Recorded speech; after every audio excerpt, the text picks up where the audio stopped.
प्रयोगशाला परिचारक भर्ती परीक्षा के लिए रैपिड रिवीजन का यह पार्ट 21 है। रैपिड रिवीजन की प्रीवियस पार्ट को देखने के लिए आप चैनल के प्लेलिस्ट प्रयोगशाला परिचारक पर जाकर उन सभी वीडियो को देख सकते हैं जो प्रयोगशाला परिचारक भर्ती परीक्षा के लिए बनाए गए हैं। इस वीडियो में हम फिजिक्स के प्रीवियस ईयर क्वेश्चंस का रैपिड रिवीजन करेंगे, क्विक रिवीजन करेंगे। चलिए स्टार्ट करते हैं। पहला प्रश्न है, निम्न में से कौन सा भारी पिंड सायंकाल या रात्रि में आकाश में सबसे अधिक चमकता है? ऑप्शन है बृहस्पति, शनि, मंगल, शुक्र। इसका आंसर है वह पिंड या ग्रह शुक्र है जो सायंकाल या रात्रि में आकाश में सबसे अधिक चमकता है। ऑप्शन डी इस प्रश्न का सही आंसर है। अगला प्रश्न है, कौन से दो आधारभूत बल, ऐसे दो आधारभूत बल जो दो न्यूट्रॉनों के बीच आकर्षण बल उपलब्ध करा सकते हैं, वह कौन सा है पूछा गया है। दिए गए ऑप्शन है गुरुत्वीय और नाभिकीय बल, स्थिर वैद्युत और नाभिकीय बल, गुरुत्वीय और स्थिर वैद्युत बल या कुछ अन्य बल। इस प्रश्न का आंसर है गुरुत्वीय और नाभिकीय दो ऐसे आधारभूत बल है जो दो न्यूट्रॉनों के बीच आकर्षण बल उपलब्ध करा सकते हैं। ठीक है, ऑप्शन ए इस प्रश्न का सही आंसर है। अगला प्रश्न है, एक रेसिंग कार चौड़े आधार और कम ऊंचाई के साथ बनाई जाती है। एक रेसिंग कार की जो चौड़ाई होती है, ठीक है, वह क्या होती है? अधिक होती है। ठीक है, लेकिन जो ऊंचाई होती है, ये जो ऊंचाई है, ठीक है, इसे क्या बनाया जाता है? कम बनाया जाता है। क्यों? बहुत नीचे हो क्या गुरुत्वीय केंद्र इसलिए, या मध्य में हो गुरुत्वीय केंद्र इसलिए, या गुरुत्वीय केंद्र ऊपर उठा हो इसलिए, या कार के बाहर हो गुरुत्वीय केंद्र इसलिए रेसिंग कार की चौड़ाई को अधिक और ऊंचाई को कम बनाया जाता है। क्या है इसका आंसर? इसका आंसर है रेसिंग कार का जो गुरुत्वीय केंद्र है वह बहुत नीचे हो इसलिए उसकी चौड़ाई को अधिक और ऊंचाई को कम बनाया जाता है। ठीक है, अगला प्रश्न है, निम्न में से कौन द्रव्यमान की इकाई नहीं है? द्रव्यमान कहने का मतलब है मास की यूनिट नहीं है पूछा है। ठीक है, हम क्या जानते हैं? किलोग्राम को जानते हैं, ग्राम को जानते हैं। ठीक है, डाइन और पौंड, इस पर बात बिगड़ रही है। अगर हम पौंड पर ध्यान दें, ये पौंड भी क्या है? द्रव्यमान मास को मापने की इकाई है। और डाइन की अगर हम बात करें, डाइन बल को, फोर्स को मापने का एक गैर एसआई मात्रक है। यूं कहें न्यूटन का छोटा भाई है। ठीक है, तो डाइन बल को मापने का एक गैर एसआई मात्रक है, इसलिए इसका आंसर हो जाएगा इकाई नहीं है, ऑप्शन डी। डाइन द्रव्यमान को मापने का इकाई नहीं है, बाकी पौंड, किलोग्राम और ग्राम ये द्रव्यमान को मापने का यूनिट है। अगला प्रश्न है, पृथ्वी के चारों ओर घूमने वाला कृत्रिम उपग्रह गिरता नहीं है। ऐसा इसलिए होता है क्योंकि पृथ्वी का आकर्षण इतनी दूरी पर उपस्थित नहीं होता, या चंद्रमा के आकर्षण से उदासीनीकृत न्यूट्रलाइज हो जाता है। इसकी स्थिर गति हेतु आवश्यक गति प्रदान करता है। अंतिम है, इसकी गति हेतु आवश्यक गति वृद्धि प्रदान करता है। ये इसका आंसर है। पृथ्वी के चारों ओर घूमने वाला कृत्रिम उपग्रह गिरता नहीं है, इसका कारण है इसकी गति हेतु आवश्यक गति वृद्धि प्रदान करता है पृथ्वी का आकर्षण बल, इसलिए वह गिरता नहीं है। ठीक है, अगला प्रश्न है, पृथ्वी की सतह पर जी का मान किस कारण परिवर्तित होता है? ऑप्शन है केवल पृथ्वी के घूर्णन के कारण, केवल पृथ्वी के आकार के कारण, पृथ्वी के घूर्णन और आकार दोनों के कारण, उपरोक्त में से कोई नहीं। इसका आंसर है पृथ्वी के घूर्णन और आकार दोनों के कारण जी का मान परिवर्तित होता है। ठीक है, ऑप्शन सी इस प्रश्न का सही आंसर है। अगला प्रश्न है, वैज्ञानिक जिन्होंने सर्वप्रथम खोज की कि पृथ्वी सूर्य के चारों ओर घूमती है। ये प्रश्न दोबारा आ गया। ये वैज्ञानिक कौन है? हमने पिछले वीडियो में इसे कमेंट में लिखने के लिए बोला था। चलिए मैं इसका आंसर बताता हूँ।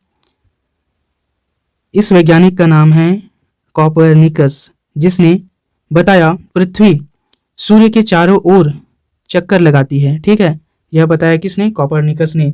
कोपरनिकस के सिद्धांत को सूर्य केंद्रीय सिद्धांत कहा जाता है। ठीक है,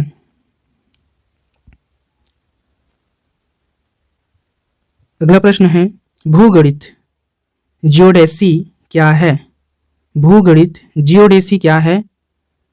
ऑप्शन है वैमानिकी की एक प्रशाखा है, हिम पर्वत का अध्ययन है, या पहाड़ों का अध्ययन। अगला ऑप्शन है गणित की वह प्रशाखा जो पृथ्वी के आकार और क्षेत्रफल से संबंधित है। क्या है इसका आंसर? इसका आंसर है ऑप्शन डी, भूगणित या जियोडेसी गणित की वह प्रशाखा है जो पृथ्वी के आकार और क्षेत्रफल से संबंधित होता है। ठीक है, ऑप्शन डी इस प्रश्न का सही आंसर है। अगला प्रश्न है एक वस्तु पर लगाए गए गुरुत्वाकर्षण बल ग्रेविटेशनल फोर्स को कहा जाता है। क्या कहा जाता है? तनाव, जड़ता, वजन, काम। क्या कहा जाता है गुरुत्वाकर्षण बल को जब वह किसी वस्तु पर लगाया जाता है? इसे कहा जाता है वजन कहा जाता है। ठीक है, क्या कहा जाता है? वजन कहा जाता है। ठीक, ऑप्शन सी इस प्रश्न का सही आंसर है। अगला प्रश्न है इनमें से कौन सी एक रासायनिक प्रक्रिया नहीं है? रासायनिक प्रक्रिया नहीं है इसे पूछा गया है। दिए गए ऑप्शन है अपघटन, डीकंपोजिशन, ऑक्सीकरण, ऑक्सीडेशन, गुरुत्वाकर्षण ग्रेविटेशन, या हाइड्रोलिसिस। क्या इसमें से रासायनिक अभिक्रिया नहीं है पूछा गया है? इसका आंसर है गुरुत्वाकर्षण ग्रेविटेशन एक रासायनिक अभिक्रिया नहीं है। बाकी ए, बी और डी ये तीनों रासायनिक अभिक्रिया है। ठीक है, अगला प्रश्न है निम्न में से कौन सा प्लेनेटरी बॉडी के लिए केपलर के नियमों में से एक नहीं है? प्रश्न क्या पूछा है? निम्न में से कौन सा प्लेनेटरी बॉडी के लिए केपलर के नियमों में से एक नहीं है? केपलर के नियम के बारे में हमने पिछले सेशन में बात की थी। केपलर ने क्या नियम दिया था? केपलर ने बताया था विभिन्न जो ग्रह है वह किस प्रकार की गति करते हैं। ठीक है, अगर हम ऑप्शंस की बात करें, एक हमें क्या निकालना है इसमें से? केपलर के नियमों में से एक नहीं है निकालना है। ठीक है, दिए गए ऑप्शन है एक ग्रह का ग्रहपथ दो केंद्र बिंदुओं में से एक पर सूर्य के साथ एक अंडाकार होता है, ये सही है। एक ग्रह और सूर्य को जोड़ने वाली एक रेखा खंड समय के बराबर अंतराल के दौरान बाहर बराबर क्षेत्रफल बनाती है। ठीक है, ये भी क्या है? सही है। अगला है एक ग्रह की कक्षीय अवधि का वर्ग अपने ग्रहपथ की अर्ध प्रमुख धुरी के घन के अनुपातिक होता है, ये भी क्या है? सही है। अब बचा लास्ट ऑप्शन कक्षीय ऑर्बिटल अवधि ग्रह के द्रव्यमान पर निर्भर करता है या निर्भर होता है, ये ऑप्शन क्या है? गलत है। ठीक है, ये केपलर के नियमों में से एक नहीं है। ठीक है, केपलर ने ये नियम नहीं दिया था, केपलर ने इन तीनों से संबंधित नियम दिए हैं। ठीक है, ऑप्शन डी इस प्रश्न का सही आंसर होगा। अगला प्रश्न है अंतरिक्ष यान के अंदर अंतरिक्ष यात्री खाली स्थान वजन महसूस करता है। अंतरिक्ष यान के अंदर जो अंतरिक्ष यात्री होता है वह अपना वजन किस प्रकार का अनुभव करता है पूछा गया है? ज्यादा अनुभव करता है, कम अनुभव करता है, शून्य अनुभव करता है? जी फोर्स पर निर्भर करता है, अर्थात जी के फोर्स पर निर्भर करता है, यह बोला जा रहा है। इसका आंसर होगा अंतरिक्ष यान के अंदर अंतरिक्ष यात्री अपना वजन शून्य अनुभव करता है। ऑप्शन सी इस प्रश्न का सही आंसर है। अगला प्रश्न है यूरेनस ग्रह की खोज किसने की थी? यूरेनस जो ग्रह है उसकी खोज किसने की थी पूछा गया है। गैलीलियो गैलीली ने, क्रिस्टियन ह्यूगेंस ने, या सर विलियम हर्शल ने। अगला है निकोलास कॉपरनिकस ने। किसने यूरेनस ग्रह की खोज की थी? इसका आंसर है option C, sir William Herschel ने यूरेनस ग्रह की खोज की थी। Option C, sir William Herschel ने यूरेनस ग्रह की खोज की थी। अगला प्रश्न देखते हैं। यदि कोई ग्रह सूर्य के चारों ओर गति करता है, यदि कोई ग्रह है वह सूर्य के चारों ओर क्या करता है? गति करता है, तो उसके क्षेत्रफल में परिवर्तन की दर नियत रहती है। यह नियम दिया गया था। यह नियम किसने दिया गया था? किसके द्वारा दिया गया था? ग्रह के नियम किस वैज्ञानिक ने दिए थे? पहली बात तो ये आपको पता होना चाहिए। अब यदि कोई ग्रह की घूर्णन गति से संबंधित प्रश्न पूछा है तो उस वैज्ञानिक का नाम जरूर आएगा जिसने ग्रह के गति संबंधित नियम दिए हैं। यहाँ पर उसी को आधार बनाकर प्रश्न बनाया है और पूछ दिया गया है। क्या पूछा है? यदि कोई ग्रह सूर्य के चारों ओर गति करता है तो उसके क्षेत्रफल में परिवर्तन की दर नियत रहती है। यह नियम दिया गया था। यदि आपको यह नियम नहीं पता है लेकिन आपको यह पता है कि ग्रह संबंधित नियम किसने दिए थे, तब आप इसके आंसर जरूर बना सकते हैं। ठीक है, इसका आंसर क्या होगा? केपलर ने यह नियम दिया था। ठीक है, क्योंकि केपलर ने ग्रह की गति संबंधित नियम दिए हैं। ऑप्शन ए इस प्रश्न का सही आंसर है। केपलर्स लॉ है ये। अगला प्रश्न है, सार्वभौमिक गुरुत्वाकर्षण नियतांक जी के मूल्य की खोज किसके द्वारा की गई? ठीक है, इस जी के मान की खोज किसने किया है यह पूछा गया है हमसे। इसका आंसर क्या है? इसका आंसर है हेनरी कैवेंडिश। ठीक है, ऑप्शन ए हेनरी कैवेंडिश ने सार्वभौमिक गुरुत्वाकर्षण नियतांक जी के मूल्य की खोज की थी। ठीक है, अगला प्रश्न है, रिक्त स्थान में सबसे उपयुक्त विकल्प भरी। गुरुत्वाकर्षण सार्वभौमिक नियतांक जी का मान पूछा गया है। इसका मान क्या होता है जी का?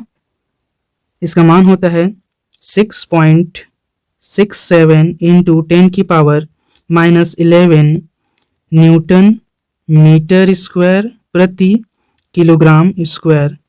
ये सार्वत्रिक गुरुत्वाकर्षण नियतांक जी का मान होता है 6.67 इंटू 10⁻⁻11 न्यूटन मीटर स्क्वायर प्रति किलोग्राम स्क्वायर। ठीक है, ऑप्शन सी इस प्रश्न का सही आंसर है। अगला प्रश्न है, पृथ्वी की सतह द्रव्यमान m और त्रिज्या r पर गुरुत्वाकर्षण के कारण त्वरण के अनुपात होता है। पृथ्वी की सतह पर गुरुत्वाकर्षण के कारण त्वरण का अनुपात क्या होता है पूछा गया है। इसका आंसर है त्वरण का अनुपात होता है m/r²। ठीक है, ये इसका आंसर है। ऑप्शन ए इस प्रश्न का सही आंसर है। पृथ्वी की सतह पर गुरुत्वाकर्षण के कारण त्वरण का जो अनुपात है वो m/r² के अनुपात में होता है। ठीक है, अगला प्रश्न है, 5 किलोग्राम भार की वस्तु को एक 5 किलोग्राम की भार वाला वस्तु है, इसको 4 मीटर की ऊंचाई तक उठाया जाता है। कितने मीटर की ऊंचाई तक उठाया जाता है? 4 मीटर की ऊंचाई तक उठाया जाता है। ठीक है, 4 मीटर की ऊंचाई तक क्या किया जाता है? उठाया जाता है। उस वस्तु पर लगने वाले गुरुत्वाकर्षण के बल के विरुद्ध कार्य का मान कितना होगा? यहाँ जी 10 मानने के लिए बोला गया है। इस तरह के प्रश्नों के लिए हम एक अलग सा मैथमेटिकल का सिंगल या मल्टीपल सेपरेट वीडियो लाएंगे जिसमें हम फिजिक्स के सभी प्रकार के मैथ संबंधी क्वेश्चंस का सॉल्व आपको प्रोवाइड करेंगे। ठीक है, अगर आप इस प्रश्न का आंसर जानना चाहते हैं तो इस प्रश्न का आंसर है ऑप्शन डी -200 जूल। ठीक है, अगले प्रश्न की बात करते हैं। मान लें एक ग्रह है, क्या है, एक ग्रह है जिसका द्रव्यमान और त्रिज्या दोनों पृथ्वी के द्रव्यमान और त्रिज्या से दुगने हैं। ये भी मैथमेटिकल क्वेश्चन वाला प्रश्न है। फिजिक्स के सभी मैथमेटिकल क्वेश्चन के लिए अलग सा हम सेपरेट वीडियो लाएंगे, उसमें हम सही प्रकार के मैथमेटिकल क्वेश्चन जो फिजिक्स में बनते हैं और जो प्रयोगशाला परिचारक भर्ती परीक्षा के लेवल का है वे लाएंगे। अगला प्रश्न है, निम्नलिखित में से कौन सा कथन असत्य है, इसे निकालना है। असत्य कथन निकालना है। पृथ्वी और चंद्रमा पर स्थित दो द्रव्यमानों m1 और m2 जो कि दूसरे से r दूरी पर है के मध्य गुरुत्वाकर्षण बलों का अनुपात 1:1 होता है। 1:1 होता है। अगर हम बात करें F = G into m1 into m2 upon r² की, तो यहाँ पर क्या पूछा गया है, गुरुत्वाकर्षण बलों का अनुपात 1:1 होता है। दूरी r है, तो पृथ्वी और चंद्रमा पर स्थित दो द्रव्यमानों m1 और m2 जो कि दूसरे से r दूरी पर है के मध्य गुरुत्वाकर्षण बलों का अनुपात 1:1 होता है। ये सही नहीं होगा, ठीक है, क्योंकि m1 एक अलग द्रव्यमान वाली वस्तु है या फिर क्या है, पिंड है, और m2 एक अलग द्रव्यमान वाला पिंड है। इनकी दूरी क्या है, r है। इस आधार पर आपको गुरुत्वाकर्षण बलों का अनुपात निकालना है जो 1:1 है बोला गया है। तो इस आधार पर ये सही नहीं होगा, क्योंकि पृथ्वी और चंद्रमा पर गुरुत्वाकर्षण बल का मान अलग अलग है। पृथ्वी पर गुरुत्वाकर्षण बल का मान चंद्रमा से 6 गुना अधिक है, ठीक है। तो ये तो पहला कथन क्या हो जाएगा, गलत हो जाएगा, ठीक है, असत्य है हो जाएगा, असत्य है हो जाएगा। अगर दूसरे प्रश्न की बात करें, न्यूटन वर्ग मीटर प्रति वर्ग किलोग्राम ये सार्वभौमिक गुरुत्वाकर्षण नियतांक की SI इकाई है बोला गया है, तो ये सही हो जाएगा, ठीक है, ऑप्शन बी सही है। तीसरा है जी सार्वभौमिक गुरुत्वाकर्षण नियतांक का मान वस्तुओं के बीच की दूरी पर निर्भर नहीं करता। ये भी गलत है, क्योंकि अभी हमने इसके फॉर्मूला देखा, G into m1 into m2 upon r ये होता है, ठीक है। तो r तो है, तो r पर तो निर्भर करेगा ही करेगा, ठीक है। इस तरह ये भी गलत हो गया। अगर हम बात करें अगले ऑप्शन की, G सार्वभौमिक गुरुत्वाकर्षण नियतांक के मान वस्तु के द्रव्यमान पर निर्भर नहीं करता। वस्तु के द्रव्यमान पर बिल्कुल निर्भर करेगा, क्योंकि m1 एक अलग पिंड है और m2 एक अलग पिंड है, ठीक है। तो ये ऑप्शन भी गलत हो गया, ठीक है। इस तरह इसका केवल बी ऑप्शन सही है। क्या दिया है, हाँ यहाँ पर बी ऑप्शन दिया है, ये बी ऑप्शन केवल सही है, ठीक है, बाकी सब असत्य है, ठीक है। अगर हम बात करें हमें क्या निकालना था, यहाँ पर असत्य है निकालना था, तो यहाँ पर सत्य तो केवल क्या है, बी है, इसमें बी भी शामिल है, इसमें बी शामिल है, तो इसका आंसर क्या हो जाएगा, ऑप्शन डी, इनमें से कोई नहीं, ठीक है, इनमें से कोई नहीं इसका आंसर हो जाएगा। अगर सत्य है बोला रहता तो केवल बी सत्य है, ठीक है। यदि आपका कोई क्वेश्चन है या कोई एडवाइस है तो हमें कमेंट में लिख भेजिए। आप हमें सपोर्ट करने के लिए चैनल को सब्सक्राइब कर शेयर कर दीजिए और वीडियो को लाइक एवं बेल आइकन को प्रेस कर दीजिए ताकि आपको न्यू वीडियो का नोटिफिकेशन मिल सके। मिलते हैं अगले वीडियो में। Have a great day.